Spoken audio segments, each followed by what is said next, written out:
আজ আমি ভাবতেই পারিনি এই ২-২.৫ ঘন্টা রাস্তা এসে টাইম মতো পঞ্চায়েতে যেতে পারবো। তো অনেকটা টেনশনে ছিলাম, আসলে ট্রেনটা ধরতে পারিনি। যাক, সকাল থেকেই শুরু করি। আজ সকালটা শুরু হয়েছিল আমার বাঁকুড়াতে, আমার বরের কাছ থেকে। যে বাড়িতে নতুন ভাড়াটে হয়ে এসেছে সেই বাড়ির দিদি আমাদেরকে দুজনকে দিয়ে গেল চা আর বিস্কুট। সেই চা খেয়ে ঘুম ঘুম মুখ নিয়ে রেডি হয়ে নিলাম বাড়ি যাওয়ার জন্য। পুরো রেডি হয়ে গেছি। আর ওই যে আগের দিন দুপুরে খেতে যাওয়ার সময় কুরকুরেটা এনেছিলাম, সেটাই এখন বসে বসে খাচ্ছিলাম, তবে পুরোটা খেতে পারিনি। তারপর দেখি কাজের দিদিও চলে এসেছে। আসলে ওই দিদি না আগের রুমে যেখানে ভাড়া থাকতো সেখানেও কাজ করতো আর এখানেও কাজ করে, সে নিয়ে অনেকটা সুবিধা হয়েছে। আসলে যে সপ্তাহে বাড়ি যেতে পারে না সেই সপ্তাহে এই দিদি ভাই কিন্তু জামা কাপড়গুলো কেচে। আর এখন যাকে দেখলেন ওটা দিদির মেয়ে। তো যাক, আর এই যে ফুল গাছটা দেখছেন এটা কি ফুল আমি কিন্তু নিজেও জানি না।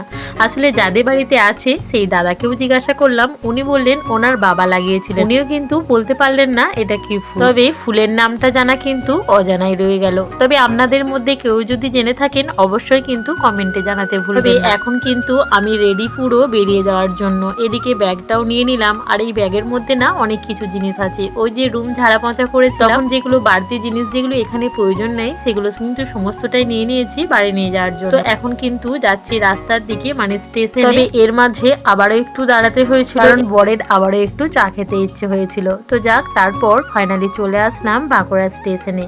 আমি এখানে কিছুক্ষণ ওয়েট করছিলাম আর ও গেছে টিকিটটা কাটা। তার মাঝে আমার হচ্ছে প্রচন্ড পরিমাণে টেনশন। আসলে এরও আগে একটা ট্রেন ছিল, সেই ট্রেনটা আমি না ধরতে পারি। আর এখন ট্রেন আছে ওই 7:40 দিকে। আমি কিন্তু 11টার মধ্যে পৌঁছাতে হবে আমাকে পঞ্চায়েতে অনেক কাজ আছে। আর 10:30টার মধ্যে না অফিসে ঢোকার কথা ছিল, তবে অলরেডি আমি তো অনেকটা লেটে ঢুকবো এটা আমি বুঝতেই পারছি। যাক, তারপরে না আমার কাছে জলের বোতল ছিল না, আমাকে একটা জলের বোতল কিনে দিল। আর এদিকে আমি চললাম আমার রাস্তা আর ও গেল ওর রাস্তা। তবে আবারও একটা সপ্তাহের অপেক্ষা। এই সপ্তাহে না হয় আমি এখানে আসলাম, কিন্তু পরের সপ্তাহ থেকে ওকে কিন্তু বাড়িতে আসতে হবে। ছেলের মনটা না অনেকটা খারাপ, যেহেতু ওকে আনতে পারিনি, কারণ ওর তো এখন টিউশন চলছে ওই জন্য। আর সামনে না পরীক্ষা, কিছু করার ছিল না, তো শেষমেশ আমাকে একাই আসতে হয়েছিল। তো যাক, এখন কিন্তু ট্রেনে উঠে গিয়েছি। আর ট্রেনে যাওয়াকালীন কি যে একটা সমস্যা হয়েছিল সেটা আর কি বলবো। যাক, এখন কিন্তু আমি নামার মুখে, মানে প্রায় চলে এসেছি আমার সাতপুর স্টেশনে। এখন কিন্তু নেমে পড়বো। তো তারপর বাড়িতে আসা মাত্রই শুধুমাত্র দুটি খেয়েছিলাম।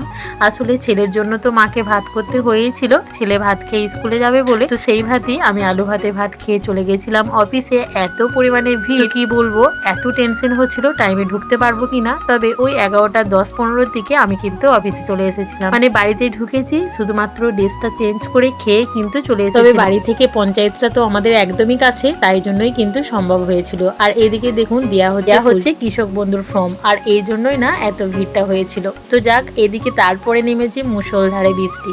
আর বৃষ্টি দেখতে দেখতে আমরা কিন্তু টিফিনটাও করে নিয়েছিলাম।